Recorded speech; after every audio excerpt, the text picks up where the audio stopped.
now get to see two guys that are adults, right? The first time they fought, they were children. Max was a kid. Conor was a kid. These guys are going to be grown men fighting in what will be.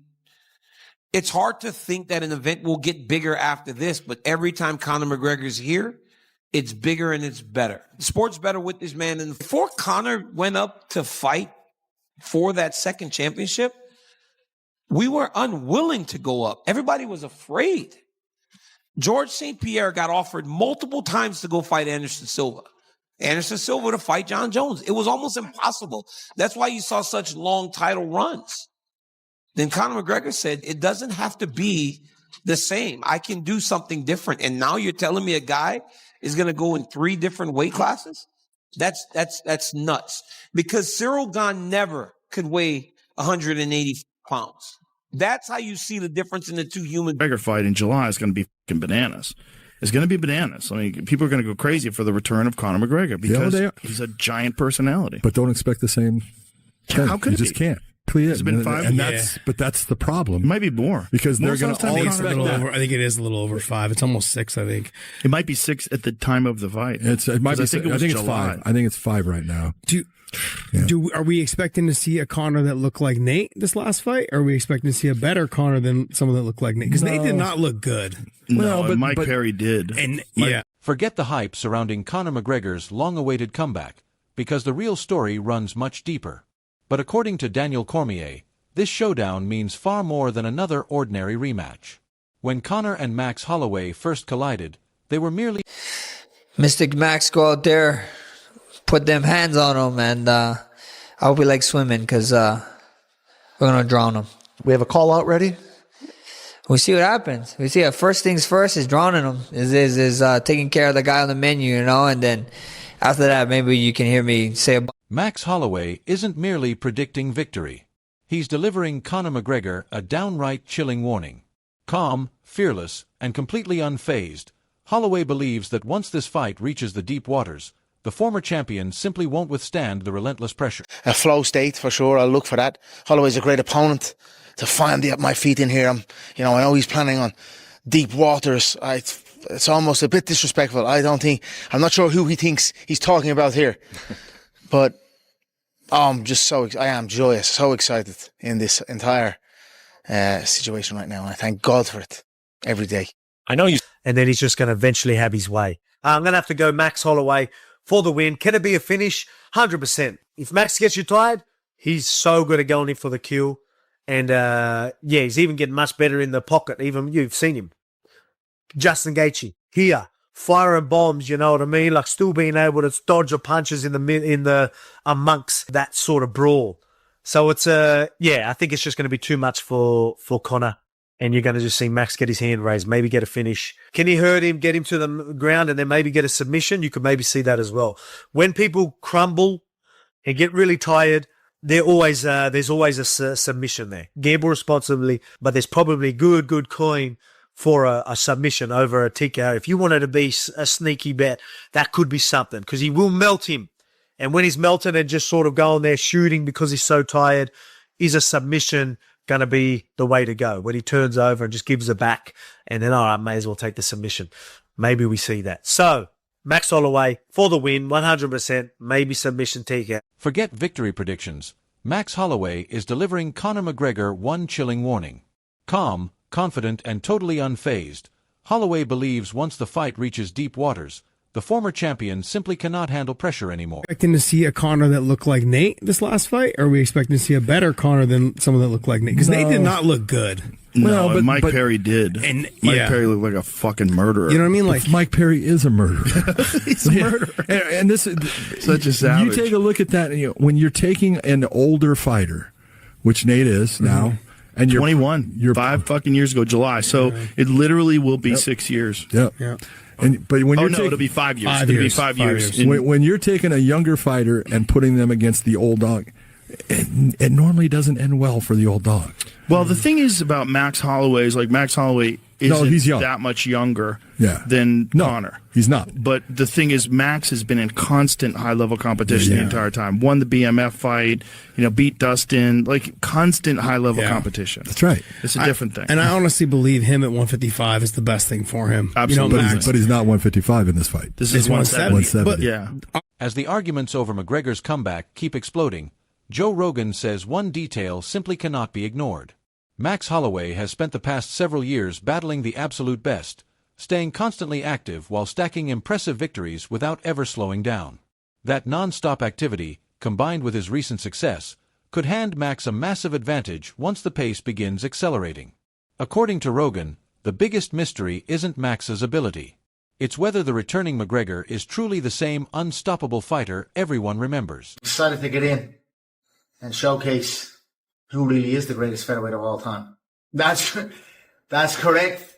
The fight is at welterweight, but you get what I'm saying. I beat these men handily, absolutely easily, and yet I go on my career and you listen to this, that these men are better than me in the featherweight division, even though I beat them. So, that was motivation for me in the camp, fuel for me in this camp, for sure. I'm excited to compete here at welterweight also. I feel good at this weight. I've had some excellent performances in the welterweight division. Saturday night's going to be another one. Look, Styles make fights. It's not a good matchup for him.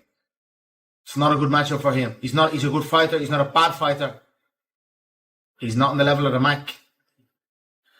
I'll tell you what, if they look after Forge Irish Stout in Australia, I'll put him up the pecking order a bit more. Very good. Very, very excited.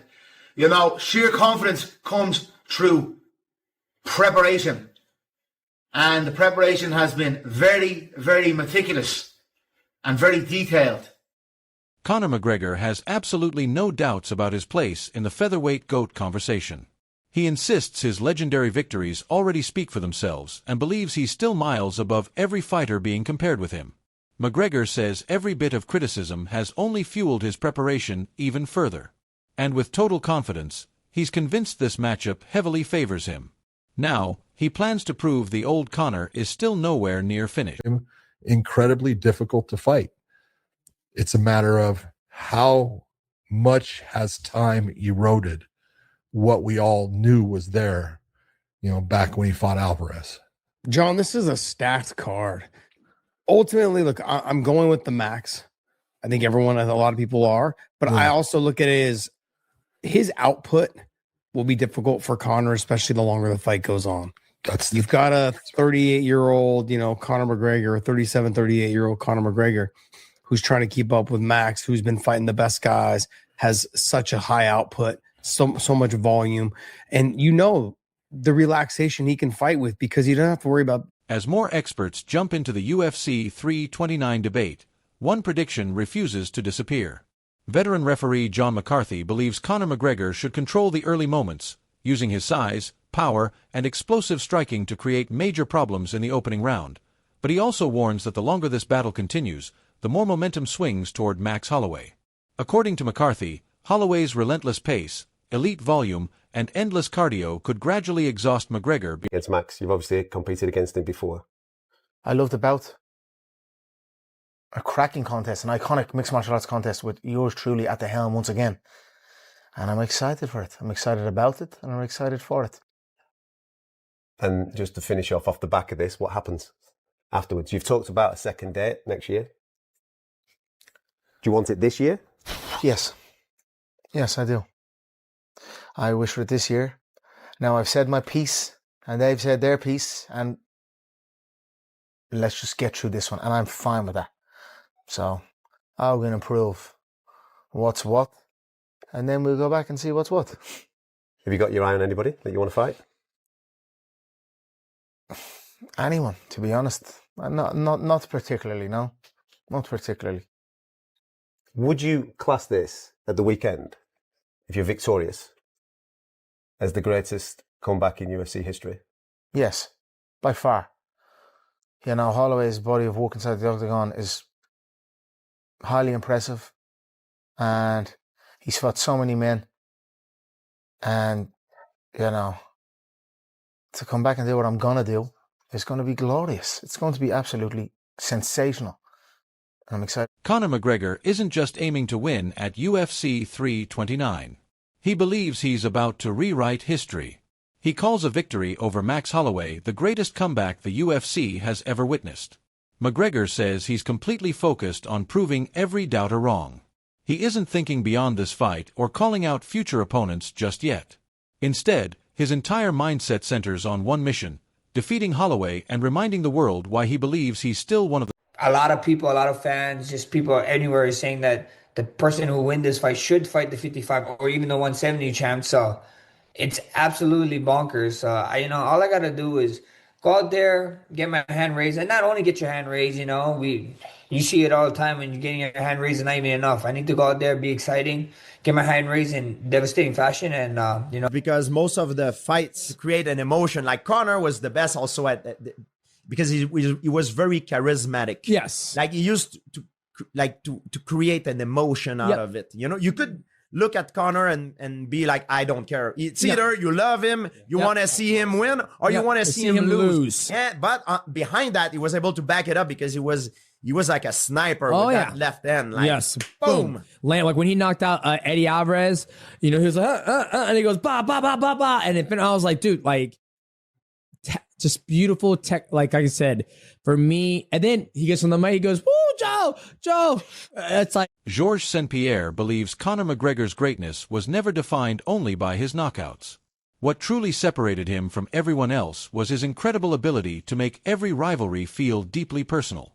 Fans either wanted to watch him conquer the world or finally get humbled, and that emotional connection turned him into one of the biggest stars the sport has ever produced. It is stacked. But for me, Conor McGregor, he's got the power. I think he carries the weight a little bit better than Max will carry the weight. It's been on him longer. Yeah, you and I have always had this conversation about Max Holloway going to 55 the first time. Yeah. Wasn't the Max we saw the second time he went up. No. Because he took the time to put the weight on. Did it differently. He didn't have the time to put the weight on. Will we see a 55 first time Max going to 70, which I think we will. He'll be a little bit more hesitant. The shots will hit a little bit harder. I don't know if he's ready for that. Like you saw him in that first fight with Dustin Poirier at 155. Yeah. He wasn't taking those shots as well as he was at 45. But the second time around when he fought Justin Gaethje, he was taking the shots and delivering a lot more shots, lighter on his toes, faster with his hands, all of those things. Put him against Dustin Poirier the second, not the second time, it would be the third time. Yeah. But, their last fight, look at the difference in the way he was able to handle just the same elements. He just handled them differently. And that's because he was truly a 155-pound fighter at that point. He had put on the weight properly, and you could see the difference in the way he handled himself. Yeah, Max is not a true 170. Conor, no. I don't. One of the biggest mysteries entering UFC 329 isn't only about skill, it's how both fighters will adjust to fighting at 170 pounds. Veteran referee John McCarthy believes Conor McGregor naturally handles the extra weight better than Max Holloway, giving him an important physical edge early. However, he also reminds everyone, I have the confidence to kick, especially with that shin. So it's going to be boxing. So we got to get into the boxing range. Holloway's so good at keeping that long jab and using his footwork and getting those angles. So it's going to need to be your footwork moving in on him. And then when he tries to lateral move out, that's where the big hook could come in, using your lead hand to set up that straight left and just trying to land that punch. I think that's your only path to victory is to get a finish. Good to get a knockout. We saw him get controlled his last fight by Oliveira in a grappling match. I don't want to test your cardio with that grappling, so I think he has to be boxing McGregor. That's my keys for McGregor. You got to knock him out. For my pick, I'm going with Holloway. I think 5 years off, 5 years of drugs. It's going to be 5 years of recovery. It's going to be way too much for McGregor to come back. Holloway's hot. I think he's going to be motivated after that loss and more motivated now, even after Justin won that fight, knowing that a bigger fight will be on the horizon. So, yeah, I'm picking Holloway and I'm going with finish. I think he's going to hurt him to the body, catch him up top. Belal Muhammad believes Conor McGregor's path to victory is incredibly narrow. In his view, McGregor must start fast and finish the fight early because matching Max Holloway's relentless pace over 5 rounds is an extremely dangerous gamble. But when it comes to his final prediction, he expects Holloway's pressure, conditioning, and non-stop volume to eventually overwhelm McGregor. Bellal predicts Holloway overwhelms McGregor before sealing the victory with a late TKO. As questions keep swirling around Conor McGregor's comeback, veteran referee John McCarthy believes fans are making a huge mistake by counting him out too soon. He admits McGregor's style has always thrived against favorable matchups. But he also reminds everyone that Conor consistently delivered whenever those opportunities appeared. This time, with Max Holloway standing across from him instead of an elite wrestler, McCarthy sees a stylistic battle perfectly suited to McGregor's strengths. Even then, the biggest mystery remains unsolved. After years away from competition, will fans win? Not every fighter is obsessed with the final result. Dan Hooker believes Conor McGregor deserves respect simply for making this incredible comeback happen. After already achieving financial success beyond most fighters' dreams, McGregor had every reason to walk away forever. Instead, he's risking everything once again, proving that the competitive fire burning inside him still hasn't disappeared and refuses to fade. Dricus du Plessis believes this rematch has every ingredient needed to become something unforgettable. More than a decade after their first clash, both Conor McGregor and Max Holloway have transformed into completely different fighters, carrying years of experience and countless wars behind them. Dricus expects a thrilling striking battle that will finally reveal just how much both men have evolved since that unforgettable first meeting. After hearing every major voice in MMA, one thing is crystal clear. Conor McGregor versus Max Holloway 2 is far more than just another fight. It's a showdown built on legacy, redemption, and unfinished business. For Conor, this is the perfect opportunity to prove the years away, the devastating injury, and endless doubts never erased the greatness that made him one of the most dangerous fighters in UFC history.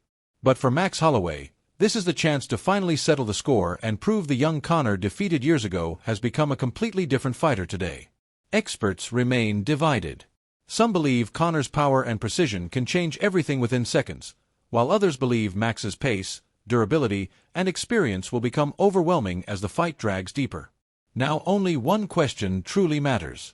Who will leave UFC 329 with their hand raised? Will fans witness the greatest comeback in UFC history, or will Max Holloway finally prove that time has caught up with Conor McGregor? Drop your prediction below, then subscribe for more UFC breakdowns and the biggest fight updates.